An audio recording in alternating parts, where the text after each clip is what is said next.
A millionaire invited a street boy to a luxury party to humiliate him. Hours later, everyone was speechless when the boy called one of the guests Daddy.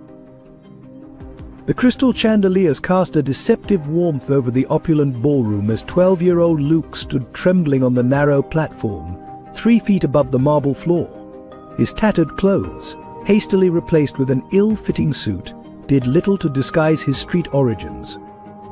Dozens of champagne flutes balanced precariously on the silver tray in his hands, their contents threatening to spill with each slight movement.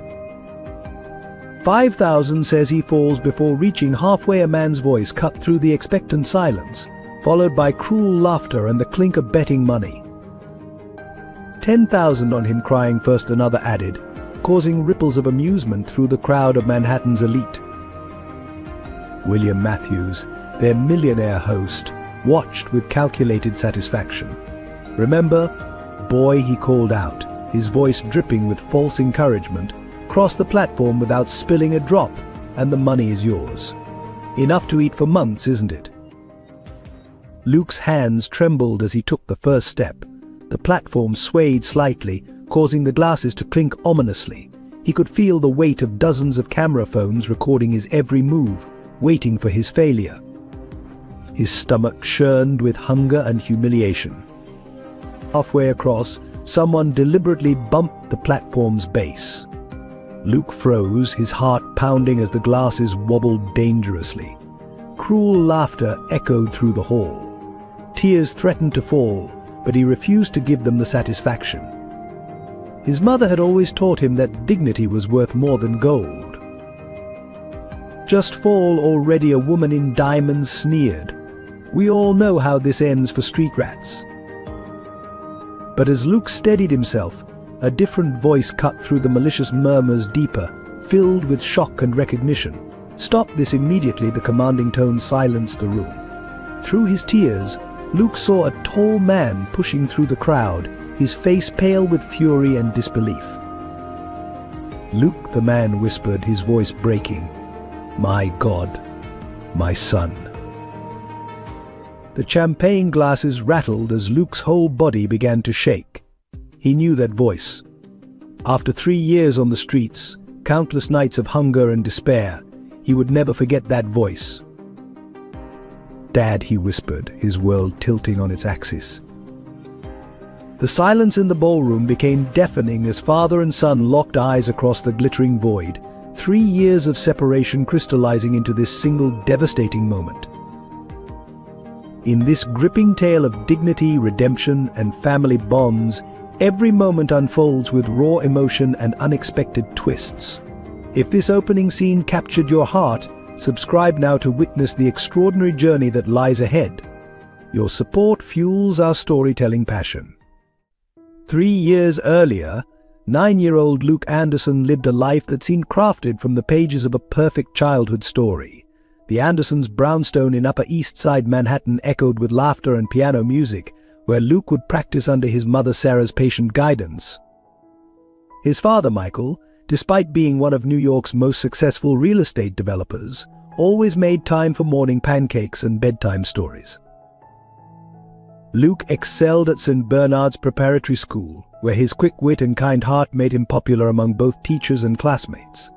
Every Friday he would volunteer with his mother at the local homeless shelter, helping serve meals to those less fortunate. "Everyone deserves kindness," Sarah would tell him, "because you never know their story." These words would later haunt Luke during his darkest hours.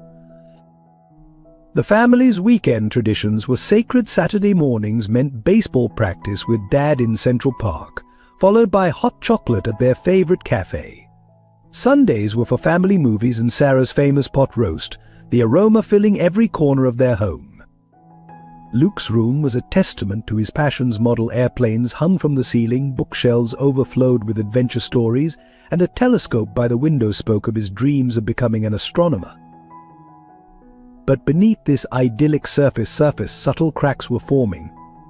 Michael's real estate empire was expanding rapidly, leading to increasingly frequent business trips. Sarah's piano studio was gaining recognition, bringing more students and longer hours. But Luke spent more time with their housekeeper, Mrs. Martinez, who treated him like her own grandson but couldn't replace his parents' presence. Still, love permeated every aspect of Luke's life. His parents never missed a school performance or baseball game. Their refrigerator door was a gallery of his artwork and of papers. Each night, no matter how late, either mom or dad would tuck him in with a kiss and their special saying, "Love you to the stars and back." The last perfect day came on Luke's 9th birthday. Michael cleared his schedule, Sarah cancelled all lessons, and they spent the entire day at the Natural History Museum, Luke's favorite place. They had dinner at his beloved Italian restaurant, where the staff sang happy birthday in Italian. His cake was decorated with stars and planets, and his parents gifted him the professional telescope he'd been dreaming of. That evening, as Luke gazed at his new telescope, Sarah played his favorite Chopin nocturne on the piano while Michael sat beside him, explaining the constellations. "You know, son," Michael said, "some stars seem to disappear sometimes, but they're always there, even when we can't see them. Just like our love for you, constant, eternal, unchanging." Luke fell asleep that night surrounded by love, security, and dreams of the future. He couldn't have known that within 24 hours, his world would shatter completely.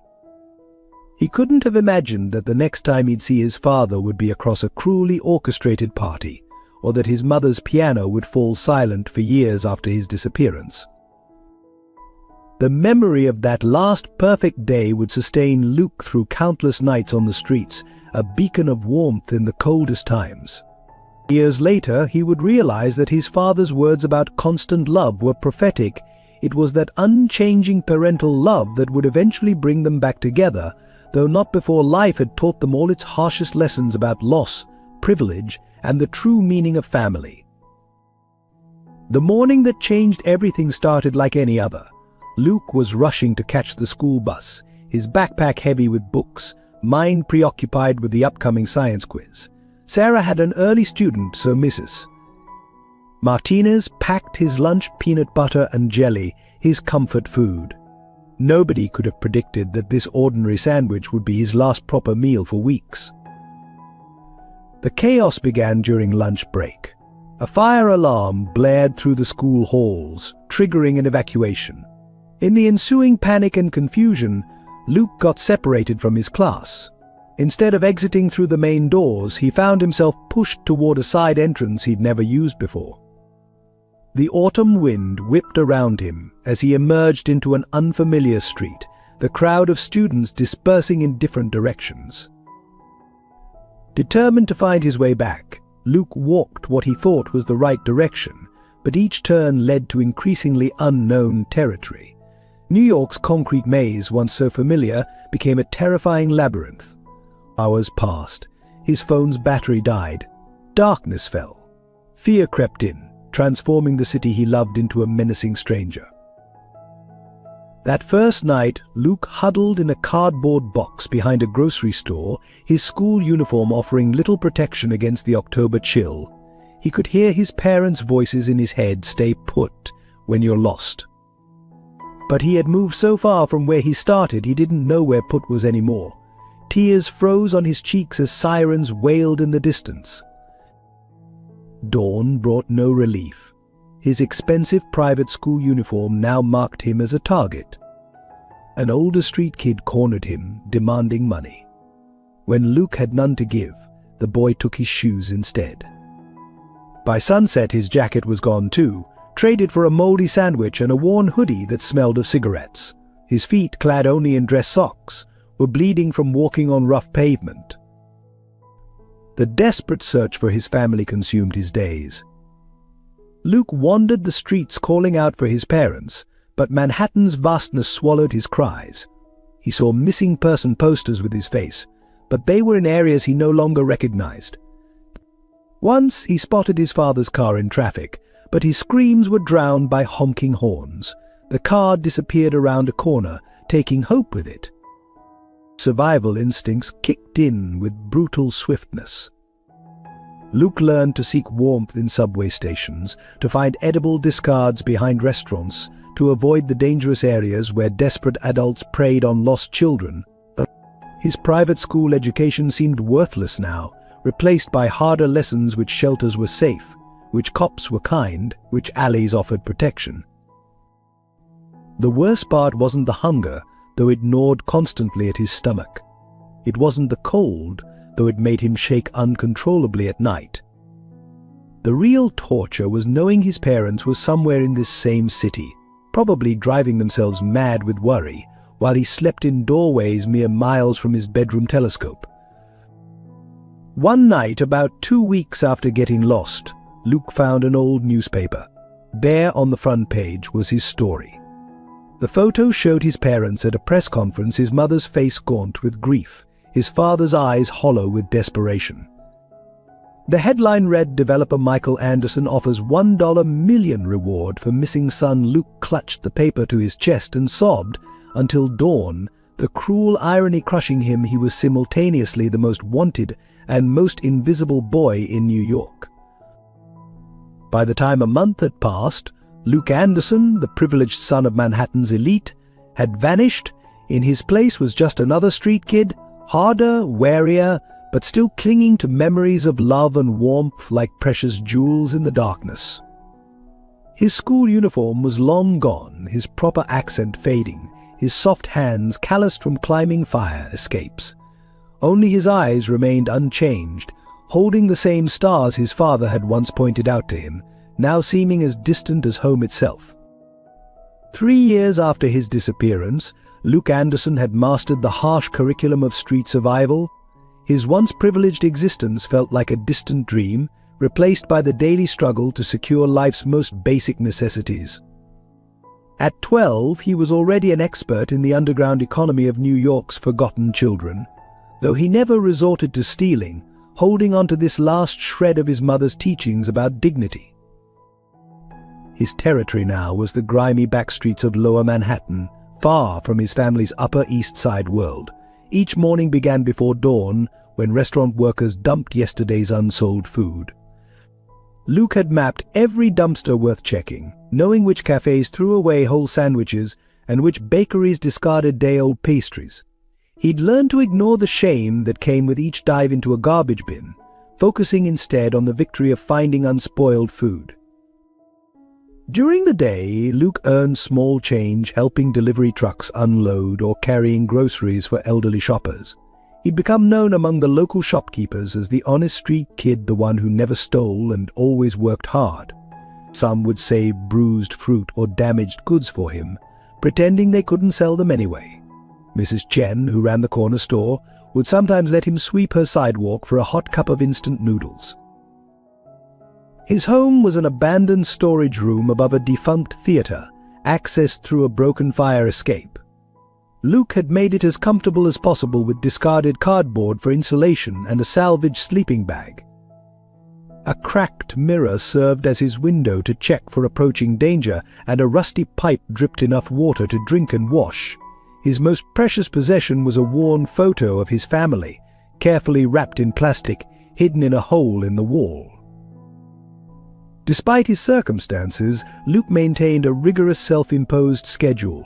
He would practice multiplication tables by counting passing cars, read discarded newspapers to keep his education alive, and make up science experiments with found objects. Sometimes he'd sneak into public library bathrooms to clean up and spend hours reading, losing himself in books that reminded him of his old life. The street had its own family system. Luke looked after younger kids, teaching them safe places to sleep and which adults to trust. He shared his food when he could, remembering his mother's words about kindness. The older teens protected him in return, warning him about dangerous areas and predatory adults. They called him Professor because he could still solve math problems and explain why the sky was blue. Winter was the cruelest season. Luke had learned to sleep in shifts during the coldest nights, moving constantly to stay warm. He knew every 24-hour diner that would let street kids huddle in corners on brutal nights, every steam grate that provided life-saving warmth. His hands bore chilblain scars from those first winters when he didn't know better. Yet through it all, Luke never completely lost hope of reuniting with his family. He kept track of his father's real estate developments through newspaper headlines, sometimes standing outside project sites just to feel a connection. Occasionally he'd pass his old school during lunch break, watching his former classmates play in the yard, their lives continuing as if he'd never existed. The hardest moments came at night when the city quieted and memories flooded back: the sound of his mother's piano, the smell of his father's aftershave, Mrs. Martinez's warm hugs. In these moments, Luke would recite their old bedtime, saying "love you to the stars and back." It became his mantra, a reminder of who he was beneath the street-hardened exterior. What no one knew was that Luke had been slowly saving money, hiding coins and small bills in his secret wall cavity, not for food or clothes, but for a subway ticket uptown. Sometimes he'd stand at the station, watching trains head toward his old neighborhood, wondering if his next ride might finally lead him home. But fear always held him back: fear of rejection, fear of the changes 3 years had wrought, fear that the warm memories sustaining him might shatter against cold reality. William Matthews sat in his black Mercedes, watching the street scene before him with calculated interest. His recent party had bored him: the same faces, same conversations, same shallow entertainment. As one of Manhattan's most influential property developers, he craved something more, unique for his next social gathering. Something that would have his guests talking for months.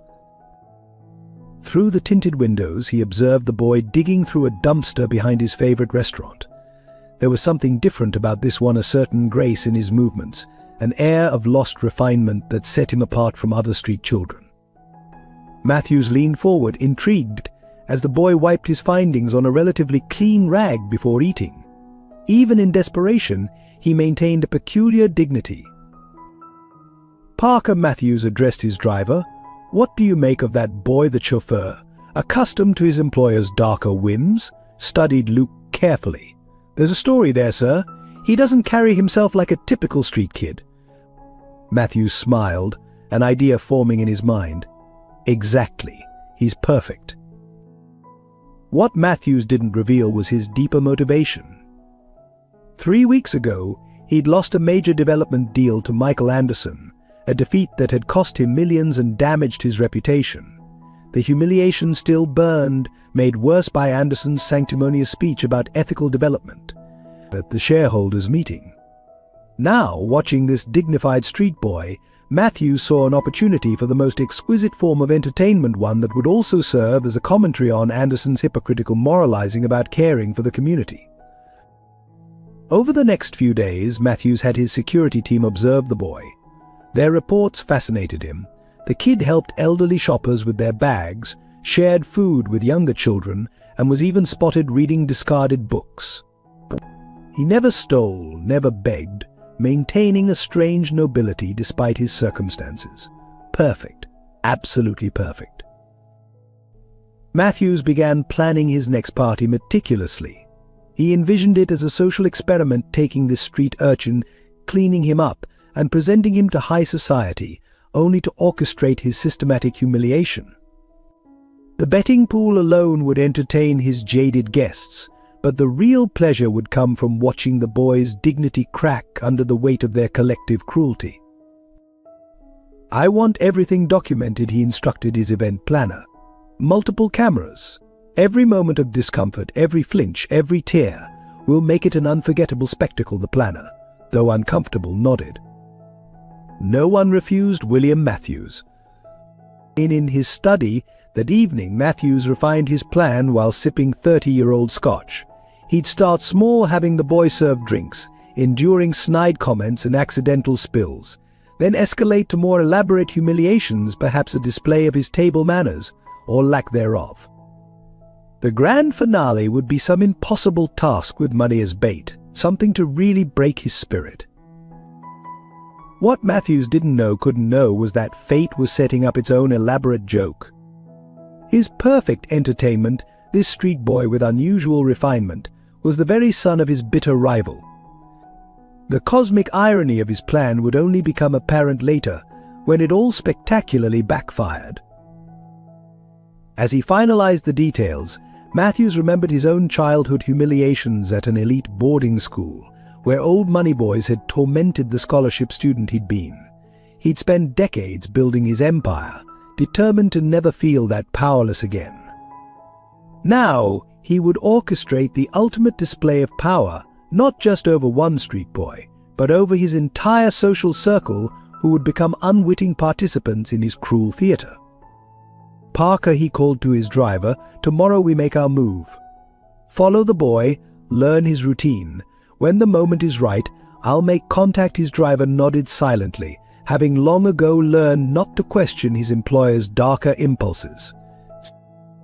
Matthews stood at his penthouse window overlooking the city he'd helped build. Soon, he thought, his guests would have something to really talk about. A social experiment, an entertainment, a lesson in power dynamics, and for him, the sweetest revenge against all those who'd ever looked down on him. In the streets below, unaware of the elaborate trap being laid, Luke continued his daily struggle for survival, holding onto his dignity like a shield. The collision course between predator and prey was set, though neither could predict how dramatically their roles would reverse. The late autumn sun was setting when Matthews made his move. Luke was resting against a brick wall, sharing half a found sandwich with a stray cat, a scene so perfectly pathetic it almost made Matthews laugh. The Mercedes glided to a stop, its black exterior reflecting the fading daylight like liquid obsidian. Boy Matthews called softly, rolling down his window. "Come here." He kept his voice gentle, practiced, perfected through decades of business negotiations. Luke hesitated, street instinct screaming danger. The cat darted away, but Luke stood his ground, maintaining a safe distance from the car. "I've been watching you," Matthews continued, his tone carefully calibrated between concern and authority. "You're different from the other street children, aren't you?" "More." Refined, he noted how Luke stiffened at the observation, confirming his suspicions about the boy's background. "I have a proposition for you," Matthews said, producing a crisp $100 bill and holding it out. Consider it a gesture of good faith. Luke's eyes fixed on the money, but he didn't move. Matthews smiled inwardly. The boy's restraint was impressive, making the eventual breaking even more appealing. "There's a party at my mansion this weekend. Important people, endless food, warmth." Matthews paused, watching hunger flicker across Luke's face. "I'm looking for someone special to help serve drinks, someone with natural grace. Someone like you." Luke's voice, when he finally spoke, surprised Matthews with its clarity. "Why me, sir? There are employment agencies for servers." The question was intelligent, cautious. Matthews' smile widened, breaking this one would be deliciously challenging. "Because, my boy, you have something most professional servers lack: authenticity. My guests are tired of polished pretense. They crave reality." Matthews didn't mention that this reality would be carefully orchestrated for maximum entertainment value. "You'll be paid well," Matthews continued, noting Luke's torn clothes and protruding ribs. "Enough to eat properly for months. Plus, we'll provide appropriate attire for the evening." He held up another $100 bill. "This is just the beginning." Luke shifted uncomfortably, weighing survival against instinct. "I don't know, sir. My mother always said not to trust." He trailed off, pain flickering across his face at the mention of family. Matthews seized the opening. "Ah, you had a mother who cared enough to warn you. Interesting. Where is she now?" The cruel question hit its mark. Luke's eyes filled with tears he refused to shed. Matthews pressed harder, his voice dripping false sympathy. "Wouldn't she want you to have a chance at a better life? One evening of honest work could change everything." He pulled out his wallet, making sure Luke saw the thick stack of bills inside. "Think of it: warm food, clean clothes, a real bed for the night. And if you don't like it, you can leave any time. You'll be a guest, not a prisoner." The lie rolled smoothly off his tongue as he watched Luke's resistance crumbling. The boy's hands were trembling, whether from cold or desire for the money, Matthews couldn't tell. Perfect. When Luke's voice cracked. "When is the party?" Matthews suppressed his triumphant smile. "Saturday evening." My driver will pick you up right here at 6. He handed Luke the $200 bills. Get yourself something to eat in the meantime. Consider it an advance. As the Mercedes pulled away, Matthews watched in his rearview mirror as Luke stared at the money in his hands, looking lost and small against the darkening city backdrop. Parker, he addressed his driver, make sure he's followed. We don't want our entertainment disappearing before Saturday. What Matthews didn't see was Luke's face after the car disappeared. The boy stood motionless, tears finally falling, whispering to himself, "I'm sorry, Mom. I know you said never trust strangers, but I'm so tired of being hungry." In his mansion, Matthews began making calls, setting his plan in motion. The guest list would be carefully curated, the cruelest of his acquaintances, those who would most enjoy the spectacle he was arranging. The cameras would be discreet but omnipresent, capturing every moment of humiliation. He had no way of knowing that his perfect plan, his elaborate entertainment, would become the instrument of his own downfall, that this carefully chosen street boy would be the key to his undoing. For now, Matthews simply savored his anticipated triumph. While somewhere in the city, Luke clutched $200 and wrestled with a decision that would change both their lives forever. Luke spent that night in his makeshift shelter, staring at the $200 bills under the dim light filtering through the broken window. The money represented more than just food, it was possibility, hope, and danger all wrapped into one crisp package. His mother's voice echoed in his memory, "Trust your instincts, sweetheart. If something feels wrong, it probably is." Everything about Matthews' offer felt wrong. The way the man had watched him, the calculated kindness in his voice, the too perfect timing of his appearance, it all screamed trap. Luke had survived 3 years on the streets by being cautious, by reading people's intentions. Rich men in expensive cars didn't usually offer opportunities to street kids out of kindness. Yet the hunger was real. Luke's stomach cramped painfully, reminding him that he hadn't eaten a proper meal in days. Winter was approaching, and his thin jacket wouldn't protect him from the bitter cold much longer. He'd been getting weaker, finding it harder to compete with other street kids for the best dumpster pickings. Maybe, he whispered to himself, maybe this one time, the risk is worth it. He thought of the promised warmth, the food, the possibility of sleeping in a real bed, even if just for one night. The memory of his old life rose, unbidden soft sheets, hot showers, the security of walls and locks. But deeper than physical comfort lay another temptation. The party would be filled with wealthy people, the kind who might be able to help him find his family. 3 years of searching had yielded nothing. Perhaps this was his chance to make connections, to find someone who knew his parents. Luke pulled out the worn family photo from its hiding place, studying the faces that haunted his dreams. His father's strong features, his mother's gentle smile, they seemed to be watching him, judging his decision. "What would you want me to do?" he asked the silent photograph. "Keep safe but hungry, or take a risk for something better?" The street had taught Luke harsh lessons about offers that seemed too good to be true. He'd seen other kids disappear after accepting rides from friendly strangers. Some returned changed, broken. Others never returned at all. But Matthews had given his address, his real name. He was known, traceable. Surely he wouldn't risk his reputation with anything truly sinister? Standing up, Luke paced his small space, arguing with himself. "It's just one night," he reasoned. "I can handle being a server. I've watched enough through restaurant windows to know how it's done. If things feel wrong, I'll leave." He promised I could leave. But even as he convinced himself, doubt crept in. Why would a millionaire choose a street kid to serve at an elegant party? Why not hire professionals? Matthew's words about authenticity rang hollow, hiding something darker beneath their surface.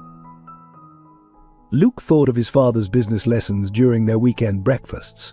Always understand the other person's motivation, son. What do they gain from the deal? What did Matthews gain from this arrangement? The question nagged at him, refusing to provide a comfortable answer.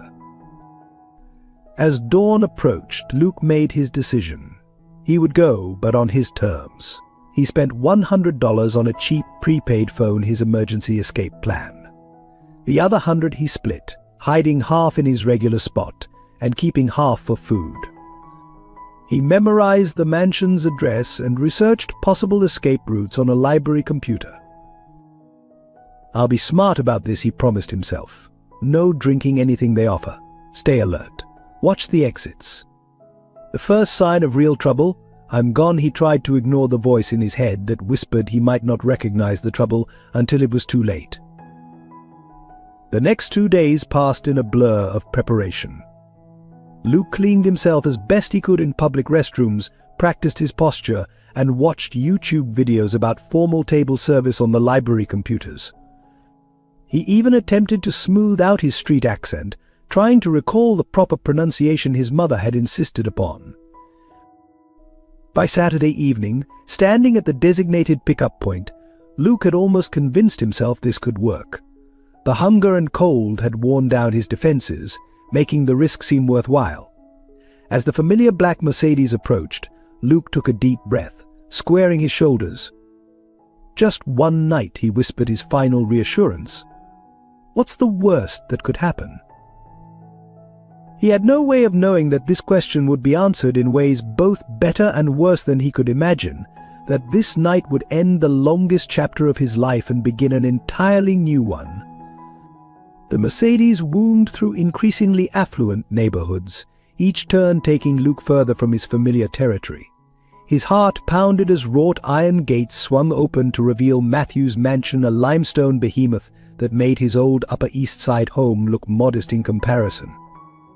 Crystal chandeliers blazed through towering windows, their light spilling onto manicured lawns where uniformed staff hurried about with last-minute preparations.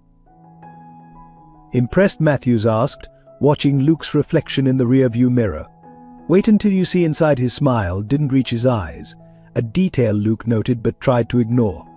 The car stopped at the service entrance, where a stern-faced housekeeper waited. "Mrs. Reynolds will get you," presentable Matthews said, emphasizing the last word while eyeing Luke's attempt at cleanliness with barely concealed disdain. "Follow her instructions precisely." He strode away, leaving Luke with the housekeeper, who regarded him as one might view a particularly troublesome stain. "This way," Mrs. Reynolds commanded, leading Luke through a maze of service corridors. Her heels clicked against marble floors, echoing like tiny judgments. She stopped at a bathroom door. "Scrub everything, twice. Use the disinfectant soap. There's a uniform waiting. You have 15 minutes. The bathroom was larger than Luke's entire shelter. He caught his reflection in the gilt-edged mirror, a street urchin in a palace. The hot water was a luxury he'd almost forgotten, but he couldn't enjoy it. Mrs. Reynolds' voice came through the door every few minutes, counting down his remaining time. The uniform was a white dress shirt, black pants, and bow tie, all slightly too big, making him look even younger and more vulnerable. Mrs. Reynolds returned, yanking the tie straight with enough force to make him wince. "Remember, eyes down, speak only when spoken to, and don't touch anything unnecessarily. We don't want you leaving. Marks." She led him to the kitchen, where other servers were preparing trays of champagne and hors d'oeuvres. They were all professionals, their movements practiced and elegant. They ignored Luke completely, except for one young woman who whispered, "Good luck, kid. You'll need it." Matthews appeared suddenly, now dressed in an impeccable tuxedo. "Ah, much better," he declared, circling Luke like a curator examining a controversial exhibit, "though we can't quite hide your background, can we?" He grabbed Luke's hands, displaying the calluses and scars to the kitchen staff. Still, it adds to the authenticity. The first guests were arriving. Through the kitchen door, Luke could hear the murmur of expensive voices, the tinkle of fine crystal, the soft strains of a string quartet. Matthews handed him a heavy silver tray loaded with champagne flutes. "Remember, boy, you're here to serve and entertain. Don't disappoint me." Luke stepped into the ballroom and immediately felt the weight of dozens of curious stares. The women in designer gowns and dripping diamonds, the men in custom tuxedos, they all paused their conversations to watch him. Their eyes reminded him of the predatory gazes he'd learned to avoid on the streets. "Is this the one, William, a woman?" asked Matthews, examining Luke through her lorgnette. "How?" "Fascinating. Where did you find him?" She reached out to touch his face, but Luke instinctively stepped back, causing the champagne to slosh dangerously. "Careful with the crystal, boy," Matthews warned, his tone sharp. "It's worth more than you are." Laughter rippled through the growing crowd. Luke felt his face burn but kept his expression neutral, remembering his mother's lessons about dignity. "Look how he tries to stand up straight," another guest commented. "Like he's playing dress up in civilized clothes." More laughter. "William, you've outdone yourself. This is better than the exotic animals you brought last year." Matthew smiled, pleased with the reaction. "The evening has barely begun. Wait until you see what else I have planned for our young." Guest. The way he said guest made Luke's stomach clench. He tried to move away to focus on serving, but Matthews caught his arm. "Where are you going, boy? My friends have so many questions about your fascinating life." The guests crowded closer, their curiosity turning predatory. Luke felt trapped, the heavy tray becoming a burden that anchored him to this nightmare. He hadn't expected this, hadn't understood that he wasn't here to serve at the party, but to be the entertainment. The next hour became a blur of cruel questions and calculated humiliation. Each guest seemed determined to outdo the others in their mockery of Luke's situation. They formed a grotesque game, calling him to their groups only to create situations where he would fail or be embarrassed. "Boy, do you know what vintage this champagne is?" a corpulent man in a crushed velvet smoking jacket demanded. Before Luke could answer, the man continued, "Of course not. I suppose you're more familiar with the vintage of dumpster findings, aren't you?" His companions tittered, raising their glasses in mock salute. A woman in a red sequined gown deliberately stuck out her foot as Luke passed, causing him to stumble. Crystal glasses crashed to the marble floor, the sound silencing the room momentarily. "Oh dear," she exclaimed with exaggerated concern. "I suppose proper footwork isn't taught in the gutters." Matthews materialized instantly. "Clean it up," he ordered, his voice hard. "Every drop, every shard. With your hands." Luke knelt on the floor, aware of phones recording his humiliation, hearing the whispers and laughs above him. The broken crystal bit into his palms, but he refused to show pain. "Look how he picks up the pieces," someone observed. "Like a trained monkey. William, you must tell us your secret for domesticating street rats." More laughter, more phones recording, more deliberate spills for him to clean. Between tasks, Luke overheard snippets of conversation about betting pools. They were wagering on him on when he would cry, when he would try to steal, when he would break down completely. The realization made him feel sick, but he straightened his spine, remembering his mother's words about maintaining dignity in the face of cruelty. An elderly businessman cornered him by the bar. "Tell us, boy, what's the going rate for a meal in your world?" "A soul. Your dignity," his companions roared with laughter. "Though I suppose you left dignity behind long ago, didn't you?" Luke's hands trembled as he served drinks, but his voice remained steady. "No, sir. Dignity isn't something you leave behind. It's something people try to take from you." The unexpected response caused a moment of uncomfortable silence before someone quickly changed the subject. A younger woman with cold eyes decided to make him her special project. She followed him around the room, asking increasingly personal questions.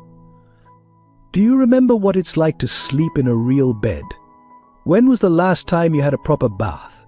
Does your family miss you, or did they throw you away like garbage?" Each question was a knife, expertly wielded to cause maximum pain. Luke maintained his silence, but each word cut deeper, reopening wounds he'd thought had scarred over. The woman seemed to take his silence as a challenge, becoming more determined to break him. Matthews watched it all with satisfied eyes, occasionally directing servants to refill Luke's tray, ensuring he couldn't escape the floor. When Luke tried to take a brief break, Matthews intercepted him. "Tired already? But the main entertainment hasn't even begun. Don't disappoint me, boy. Remember our agreement." The professional servers gave Luke a wide berth, as if his shame might be contagious. All except one elderly bartender who quietly slipped him a glass of water when no one was looking, his eyes conveying silent sympathy. As the evening wore on, the guests became more intoxicated and their cruelty more creative. They began making him perform tricks for tips, balancing multiple trays, serving while walking backward, reciting the wine list he'd never seen. Each failure was met with mockery and theatrical sighs of disappointment. "Perhaps we should start a collection," a woman suggested, dangling $100 bill. "See if we can buy back some of his lost refinement." She let the bill fall to the floor. "Fetch, boy." Luke stared at the money, his face burning with humiliation. The room went quiet, waiting to see what he would do. His stomach growled, reminding him of why he'd come, but his mother's voice was louder in his head. "Your dignity is priceless, sweetheart. Never let anyone put a price tag on it." He looked the woman in the eye and walked away, leaving the bill on the floor. The silence that followed was different, surprised, almost respectful. But Matthew's voice cut through it like a whip. "Getting proud, are we? Don't forget your place, boy. The night is young, and we haven't even reached the main event." The string quartet fell silent as Matthews commanded everyone's attention. The guests gathered around a previously curtained area of the ballroom, where staff had assembled a narrow, elevated platform, 3 feet above the marble floor.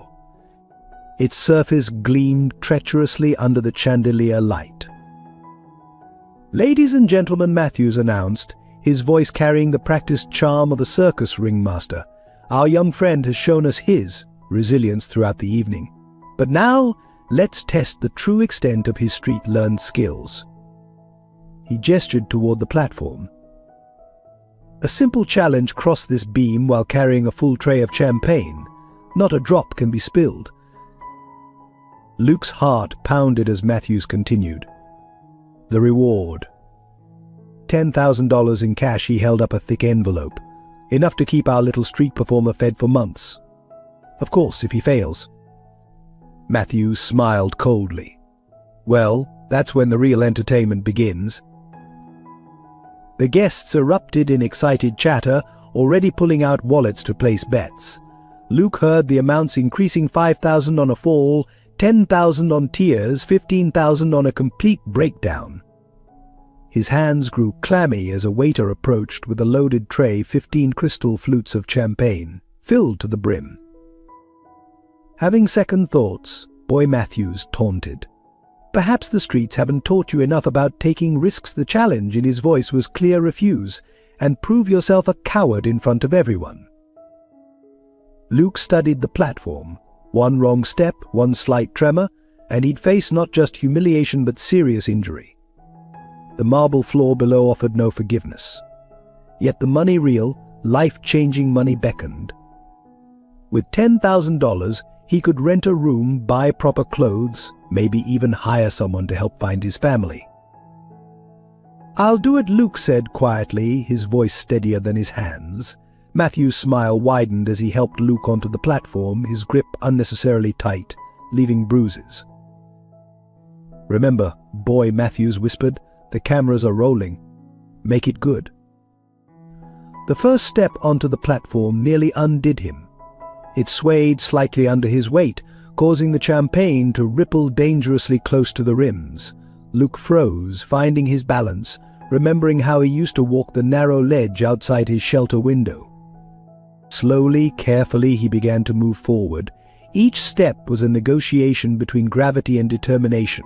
The guests fell silent, all eyes fixed on his precarious progress. Only the soft clink of crystal and his measured breathing broke the tension. Halfway across, Luke heard a muffled laugh, followed by a deliberate bump against the platform's base. The beam shuddered. Champagne sloshed wildly in the glasses. Several guests gasped, phones raised to capture the anticipated disaster. But Luke didn't fall.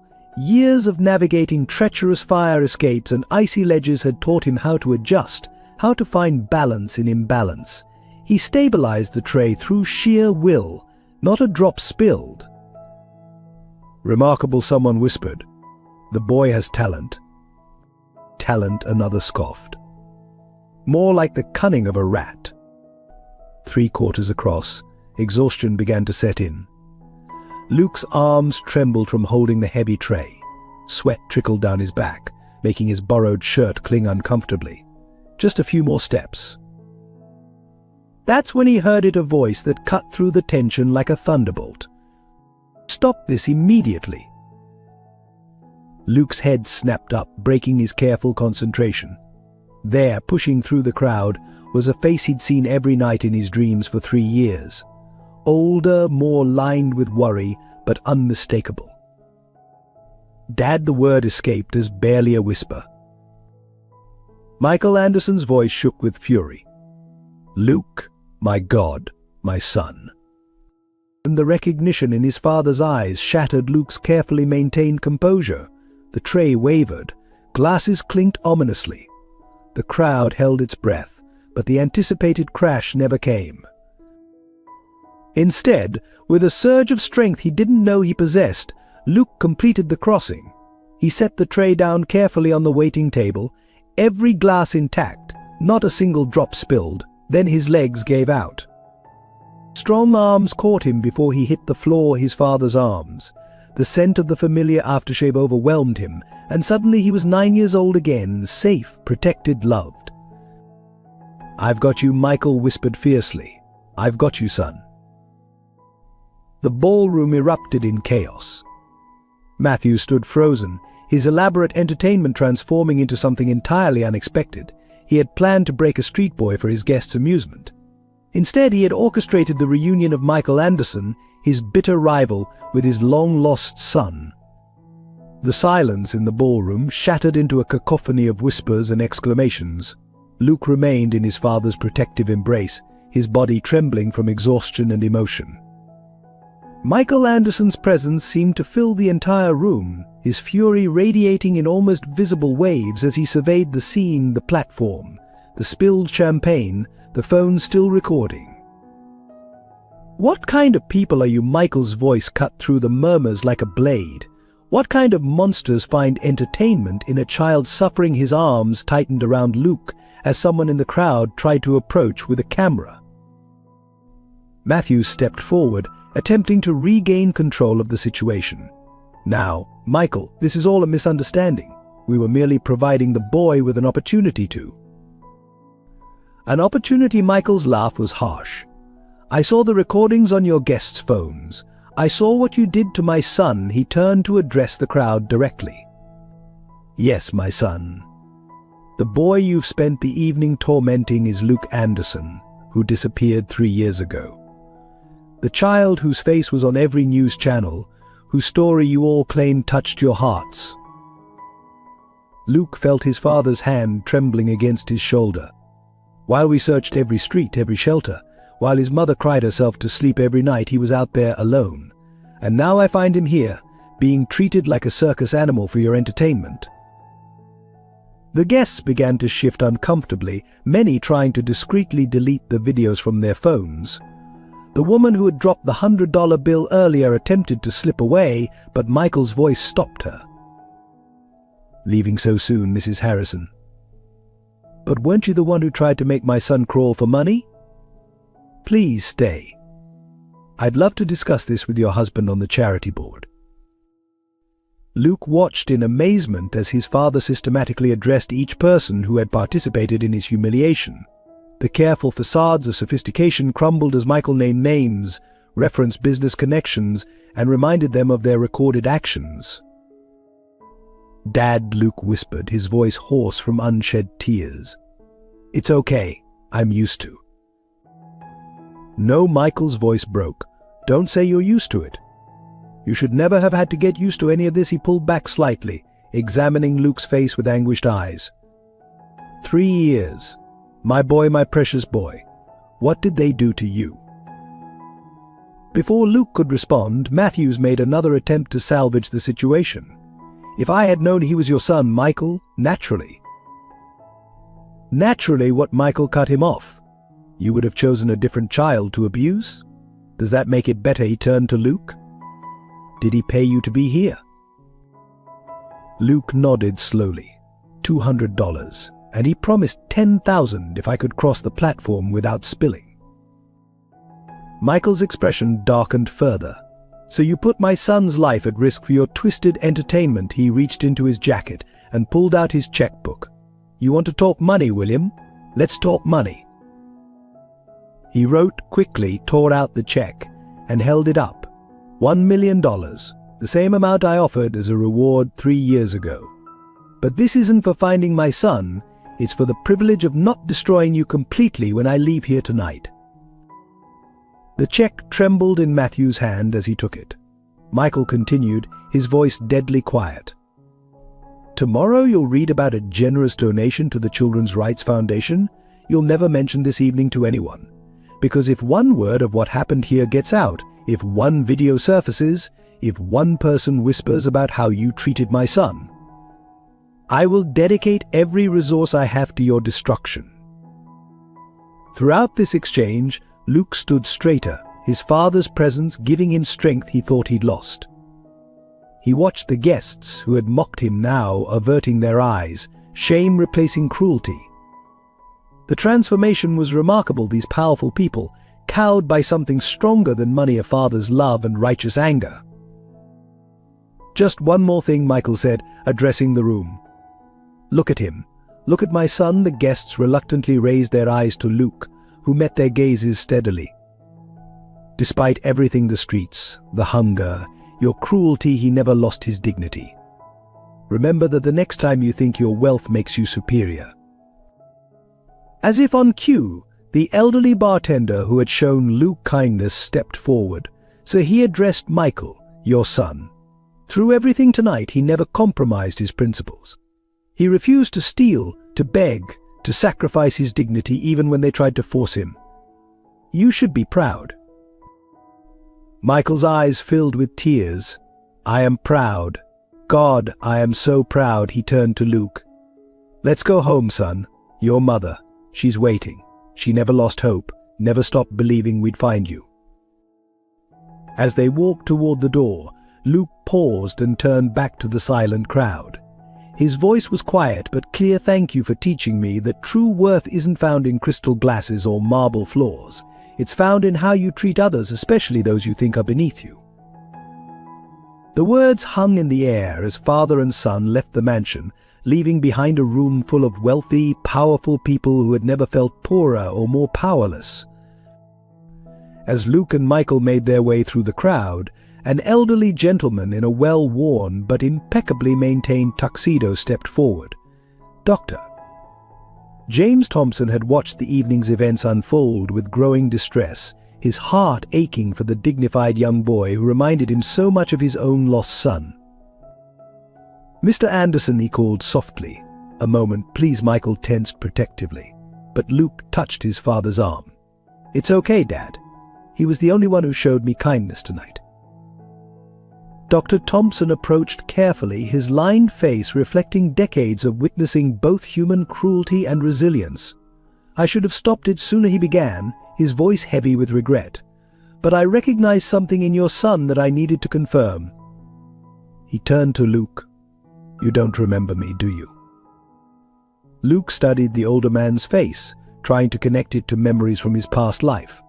Dr. Thompson smiled gently. "I was your mother's psychiatrist after you disappeared. For 3 years I've listened to her speak about her lost boy, his intelligence, his kindness, his unbreakable spirit. Tonight I saw everything she described." Michael's expression softened with recognition. "Dr. Thompson?" Sarah's Dr. Thompson, the elderly doctor nodded. "I've spent 3 years helping your wife hold on to hope. I knew if Luke was out there, he would have maintained the strength of character she described. Tonight proved she was right." The doctor reached into his pocket and withdrew a small notebook. "I've kept notes of every session with Sarah. She would describe her memories of Luke in such detail, how he would share his lunch with hungry classmates, how he never let bullies break his spirit, how he maintained his dignity even when life was unfair. Luke's eyes filled with tears as Dr. Thompson continued. "When I saw you tonight, maintaining that same dignity despite their cruelty, I knew you were her son. The way you held yourself, your quiet strength, it was exactly as she described, but I needed to be certain before I acted. You were studying me," Luke realized. "That's why you kept watching." "Yes," Dr. Thompson admitted. "I've learned in my profession that timing can be everything. I was about to intervene when your father arrived." He turned to Michael.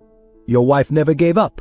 Even when others suggested she accept the loss, she insisted Luke would find his way back." The doctor's voice grew softer. "She would tell me, my son has his father's determination and my heart. Wherever he is, he's fighting to come home, and she was right. You never stopped fighting, did you, Luke?" Luke shook his head, unable to speak. Dr. Thompson placed a gentle hand on his shoulder. "Every week your mother would bring a new photo to our sessions, telling me stories about the boy in them. Look," she would say, "look at how he carries himself. That's how I know he's surviving wherever he is." The elderly doctor's eyes grew distant with memory. "I lost my own son when he was about your age, Luke. Different circumstances, but the pain of a lost child, it's universal. Watching you tonight maintaining your dignity despite everything, it gave me hope that somewhere my David did the same." Michael wrapped an arm around Luke, who was now quietly crying. Dr. Thompson continued, his voice gentle but firm. "What these people fail to understand tonight is that dignity isn't given by wealth or taken by poverty. It's an internal flame that burns brightest in the darkest moments. You proved that, Luke." From his pocket, the doctor produced a small silver compass. "Your mother brought this to a session once. She said you'd left it on your bedside table the morning you disappeared. She felt it was a sign you'd find your way back." He held it out to Luke. "I've kept it safe, waiting for this moment." Luke took the compass with trembling hands, remembering how his father had given it to him on his 9th birthday. "A Anderson always finds his way home," Michael had said. The memory broke something inside him, and he began to sob in earnest. Dr. Thompson stepped back, addressing Michael. "Take him home to Sarah, but know that the healing process will take time. 3 years of street survival leaves scars that aren't visible. When you're ready, my door is always open." "Thank you," Michael said, his voice thick with emotion. "Not just for tonight, but for helping Sarah hold on to hope. For believing in our son when the world had given up." The elderly doctor smiled sadly. "In my profession, we see the darkest sides of humanity, but occasionally we're blessed to witness moments of extraordinary courage and grace. Your son showed both tonight. Never let him forget that."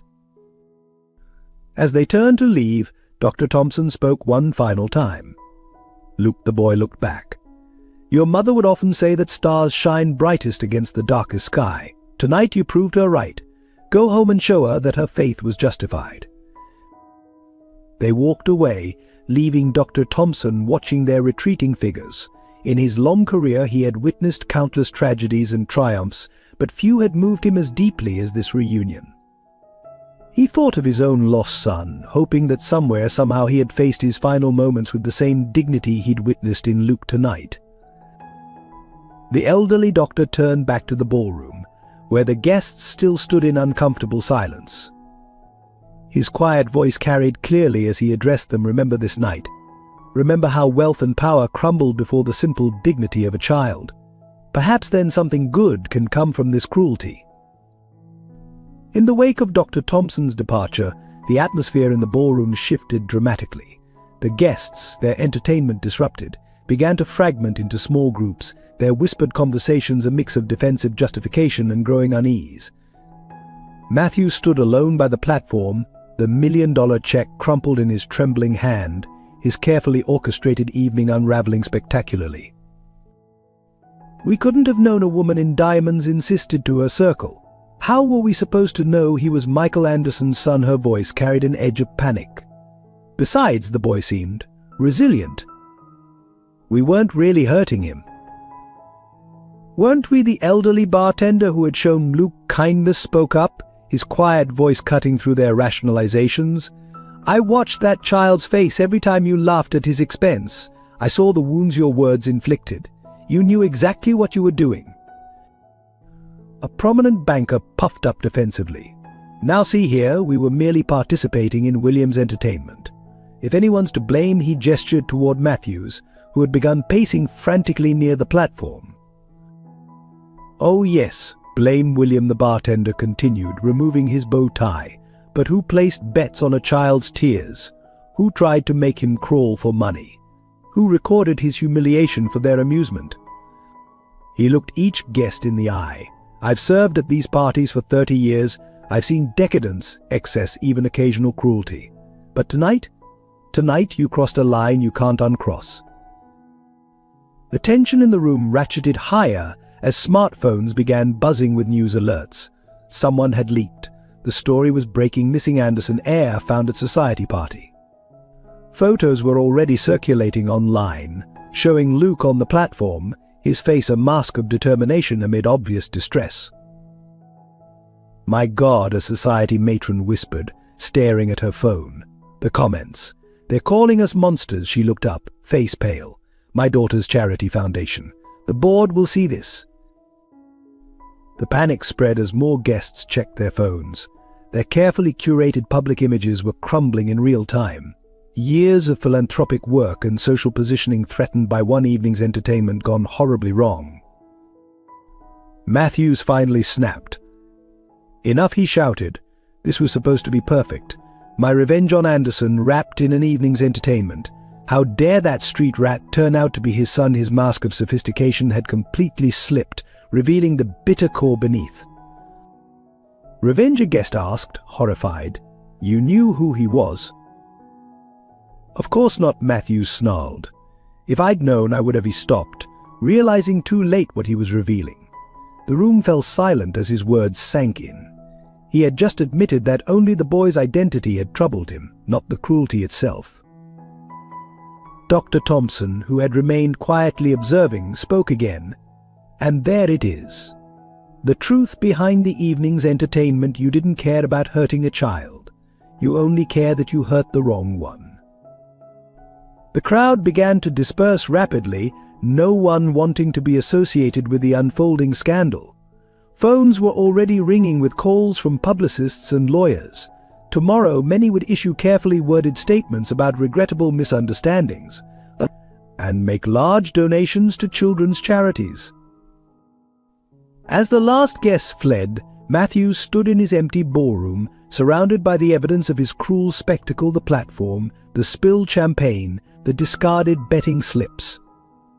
Dr. Thompson approached him one final time. You know what the true tragedy is, William? That boy showed more nobility in his suffering than this entire room demonstrated in their privilege. He maintained his dignity while you all lost yours. The staff began cleaning up, their movements efficient and purposeful, pretending not to hear their employer's broken sobs. The elderly bartender carefully collected Luke's serving tray, noting the fingerprints still visible on its silver surface, a child's last desperate grip on his pride. Outside, reporters were already gathering at the gates. Tomorrow's headlines would be merciless: society's shame, lost boy tormented for entertainment, careers would end, reputations would crumble. But somewhere in the city, a family was reuniting, proving that even in the darkest moments, light could break through. The last person to leave was a young server who had witnessed everything. She paused at the door, looking back at the destroyed ballroom. You know, she said to no one in particular, that kid did something incredible tonight. He showed us that true class has nothing to do with money. As dawn approached, the mansion stood silent, its grandeur somehow diminished by the night's events. The morning light would illuminate an empty ballroom where society's masks had slipped, revealing the ugly truth beneath the glittering surface. But it would also shine on a family made whole again, proving that dignity, once firmly rooted, could survive even the cruelest storms. As Michael and Luke left Matthew's mansion, the night's full horror was only beginning to unfold. Reporters swarmed the gates, their camera flashes creating a strobe effect in the darkness. Michael shielded Luke with his jacket, guiding him toward their waiting car, but Matthew's voice cut through the chaos. Wait, the millionaire stumbled down the mansion steps, his composure completely shattered.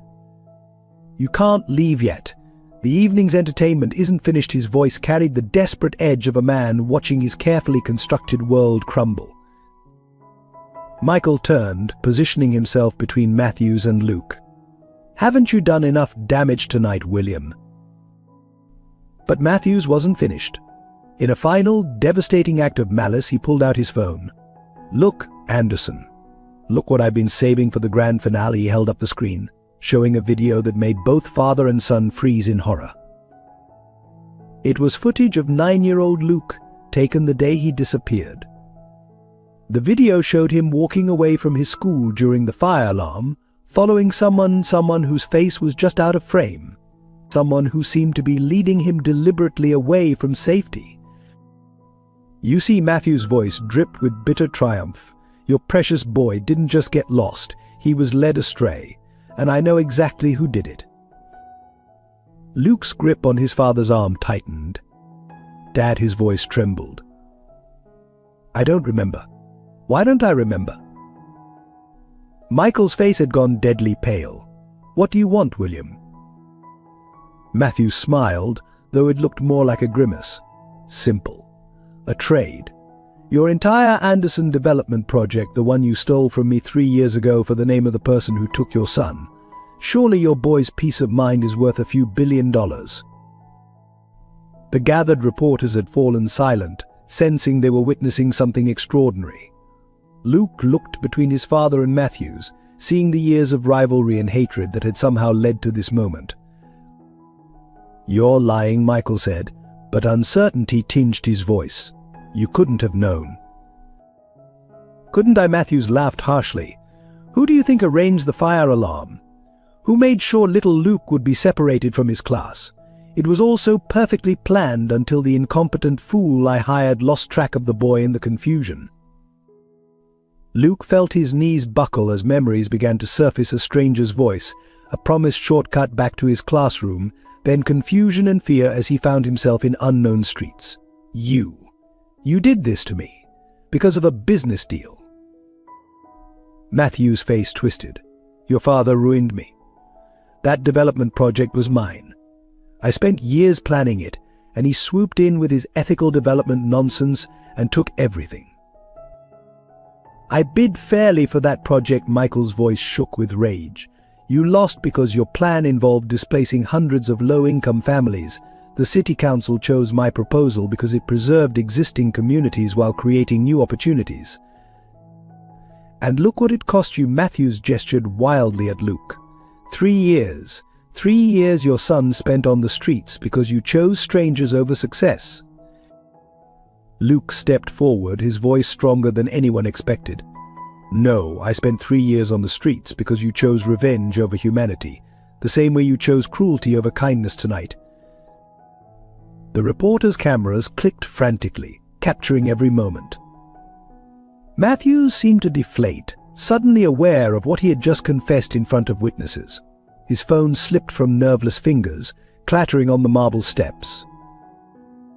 Michael picked up the phone, his hands steady despite his fury. Thank you, William. That confession, recorded by all these lovely journalists, will ensure you spend a very long time thinking about your choices. He turned to the reporters. I trust you all got that. How William Matthews just admitted to orchestrating my son's kidnapping 3 years ago. And the night erupted into chaos. Police sirens wailed in the distance. Matthews collapsed on the steps, all pretense of sophistication gone. But Luke wasn't watching any of it. Instead, he was looking at his father, seeing the tears streaming down his face. Dad, can we go home now? Mom's waiting. Michael pulled his son close, his voice choked with emotion. Yes, son, let's go home. And this time I'm never letting you out of my sight again. As they drove away, Leaving Matthews to face the consequences of his actions, Luke finally asked the question that had burned in his mind all night. "Dad? How did you know to come to the party?" Michael smiled through his tears. "Dr. Thompson. He recognized you and called me immediately. He's been helping your mother hold on to hope all these years. I guess he helped give us back to each other too." The city lights blurred past their window as they headed home, each lost in thoughts of what had been lost and found this extraordinary night. During the drive home, Michael kept glancing at Luke through the rearview mirror, as if afraid his son might vanish again. Each street light illuminated the boy's face, revealing changes that 3 years had carved: the loss of baby fat, the watchful eyes, the way he unconsciously positioned himself near the door, ready to flee if necessary. "I saw you, you know," Michael finally said, his voice barely above a whisper. "So many times during those 3 years. Or I thought I did. Every dark-haired boy on every street corner. I'd slam on the brakes, jump out of the car, chase down some stranger's child." He gripped the steering wheel tighter. "Your mother said I was torturing myself, but I couldn't stop looking." Luke shifted in his seat, memories surfacing. "I saw you too. Once, about a year ago, you were giving a speech at a homeless shelter opening. I was in line for food, but I hid when you started walking through the crowd. I was." He hesitated. "I was ashamed. I didn't want you to see what I'd become." The car swerved slightly as Michael fought to control his emotions. "Ashamed? Oh, Luke, you survived. You kept your dignity, your kindness, your spirit intact. Do you know how extraordinary that is? How proud I am of you." They stopped at a red light, and Michael turned to fully face his son. "Tonight, watching you on that platform, I've never been more terrified or more amazed in my life. You showed more courage and grace than any of those so-called elite people in their fancy clothes." Luke met his father's eyes, seeing the pain and pride warring there. "I remembered what you taught me about balance," he said softly. "Not just physical balance, but emotional too. An Anderson never loses his center, you used to say." Michael's breath caught. "You remembered that? After everything?" "I remembered everything, Dad. Every morning pancake, every baseball game, every bedtime story. Those memories. They kept me going. Kept me from becoming what they thought I was, just another street kid with no past and no future." The light turned green, but Michael didn't move. Cars honked behind them, but father and son remained locked in this moment of recognition. "When did you get so wise?" Michael asked, his voice cracking. "The streets teach you things," Luke replied. "Like how to read people. That's how I knew Matthews was lying about the reward money. His eyes, they were like some of the predators I learned to avoid. But I still went because—" He paused, struggling with the admission. "Because what, son?" "Because I was tired of being alone. Even if it was a trap, even if it was just for one night, I wanted to pretend I belonged somewhere again." Michael pulled the car over, unable to drive through his tears. "You always belonged with us. Every holiday, every birthday, we set a place for you at the table. Your mother kept buying you Christmas presents, keeping them wrapped in your room. He'll want to open them when he comes home," she'd say. Everyone thought she was losing her mind. But she never stopped believing. Luke reached out hesitantly and touched his father's shoulder, the first contact he had initiated. "How? How did you know it was me? At the party? I look so different now." Michael turned, catching his son's hand in his. "Your eyes, they're still your mother's eyes. But it was more than that. It was the way you held yourself, refusing to break under their cruelty. That quiet strength, that's all you, son. That's always been you." The city hummed around their parked car, but inside time seemed suspended as 3 years of loss and longing crystallized into this moment of recognition. "When you were little," Michael continued, "you used to say you wanted to help people when you grew up. Tonight, I watched you share your water with a younger server when you thought no one was looking. 3 years on the streets, and you still think of others first.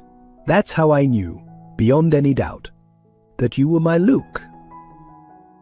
Luke's composure finally cracked.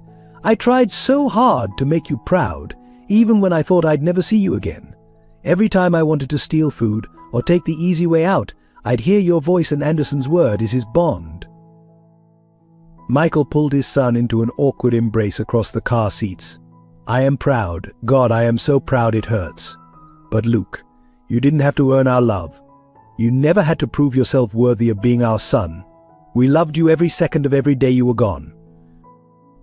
As they held each other, both crying now, a police car pulled up alongside them. The officer approached, concerned about the parked vehicle, but stopped short when he recognized Michael Anderson. More importantly, he recognized Luke from the thousands of missing person posters that had papered the city for 3 years. "Mr. Anderson," the officer called softly. Is that really him?" Michael nodded, unable to speak. The officer smiled, tears in his own eyes. "I'll call it in, sir. Every cop in this city has been looking for your boy. They'll want to know he's safe." As the officer returned to his car, Luke looked at his father. "Everyone was looking for me." "Everyone," Michael confirmed. "And now we're almost home. Your mother. She's going to know the moment she sees you.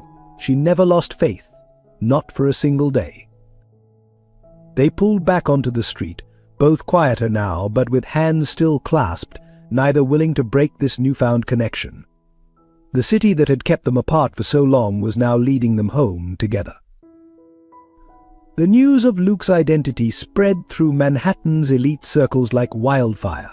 Within hours, the video footage from Matthew's party had gone viral, showing the city's wealthiest citizens tormenting a lost child for entertainment. The fallout was immediate and devastating. Michael Anderson's office was flooded with calls from party guests desperate to explain, apologize, or bargain their way out of the public relations nightmare. His secretary had strict instructions: no calls would be accepted, no explanations entertained. The time for apologies had passed. The morning papers were merciless. High Society's new lost boy tormented for entertainment screened the New York Times headline. The Post was more direct: monsters in mansion's elite mock homeless child. Beneath each headline were photos of the guests, their faces caught in expressions of cruel amusement as they watched Luke struggle on the platform. At the Four Seasons, where many of the city's power brokers traditionally met for breakfast, the usual crowd was notably absent. Those who did appear found their regular tables suddenly reserved. The maitre d', whose son had once been helped by the Anderson Foundation, took particular pleasure in turning away the party guests. Mrs. Harrison, who had tried to make Luke crawl for money, discovered her charity board had called an emergency meeting. By noon, she was forced to resign. Her husband's investment firm lost 3 major clients before lunch. The couple's social calendar, once filled months in advance, developed mysterious gaps as dinner invitations were rescinded. The woman in the red sequined gown who had deliberately tripped Luke found her fashion line dropped by major retailers. Her Instagram followers plummeted as the video of her cruelty circulated. No amount of publicist-crafted apologies could erase the image of her smirking as a child fell. But the real confrontation came at the emergency board meeting of the city's philanthropic council. Michael Anderson, as the largest private donor to the city's children's charities, had called the meeting. Every guest from Matthew's party who sat on a charity board was required to attend. They filed into the boardroom like chastened schoolchildren, their designer outfits and expensive jewelry unable to mask their discomfort. Michael stood at the head of the table, Luke's childhood photo projected on the wall behind him. "Look at this picture," he began, his voice deadly quiet. "This is my son at 9 years old, the age he was when Matthew's scheme separated him from us. For 3 years, he struggled to survive on the same streets where you park your luxury cars." He clicked to the next image: Luke on the platform at Matthew's party. "And this is what you did to him when he crossed your path. You who sit on children's charity boards. You who pose for photos at fundraisers. You who claim to care about the less fortunate. One board member tried to interrupt. Michael, we had no idea that he was my son. Michael's voice cracked like a whip. And that makes it better. Would it have been acceptable to humiliate him if he were just another homeless child? Is that the moral standard we're defending here? He placed his hands on the table, leaning forward. Every person in this room has received millions in tax benefits from their charitable giving. Today you'll all resign from your board positions. You'll donate those tax savings to actual street children's programs, and you'll do it quietly, without publicity. You can't force us, someone began. Can't I? Michael smiled grimly. The videos are very clear. The public is very angry. Your reputations, your social positions, your business relationships all hang by a thread. I'm offering you a chance to do one decent thing after your disgusting display of inhumanity. The room erupted in protests, but Michael held up his hand. My son spent 3 years surviving your world, the world of street children you claim to care about but actually despise. He maintained more dignity in his suffering than you showed in your privilege. So yes, I can force you, and I will. One by one they signed their resignations. Each wrote checks that would significantly impact their luxurious lifestyles. They filed out of the boardroom, humbled and diminished, their social armor finally pierced by the reality of their actions. The last to leave was the woman who had recorded Luke's humiliation on her phone. At the door, she turned back. For what it's worth, I'm truly sorry. Michael looked at her steadily. It's not worth much. But you know who might value your apology. The children in the shelters where your money will now go. Go volunteer there. Look them in the eyes. Learn their names. See their humanity. Then maybe your apology will mean something. After they left, Michael sat heavily in his chair, emotionally drained. His phone buzzed a text from Luke. Dad, Mom wants to know if you're coming home for dinner. She's making my favorite. Michael smiled, his heart lifting. Tomorrow there would be more battles to fight, more wrongs to right. But tonight his son was home, his wife was cooking, and their family was whole again. Some of Manhattan's elite might have lost their social standing, but Michael Anderson had regained something far more precious: his faith in justice and his boy's trust in the goodness that could survive even the darkest experiences.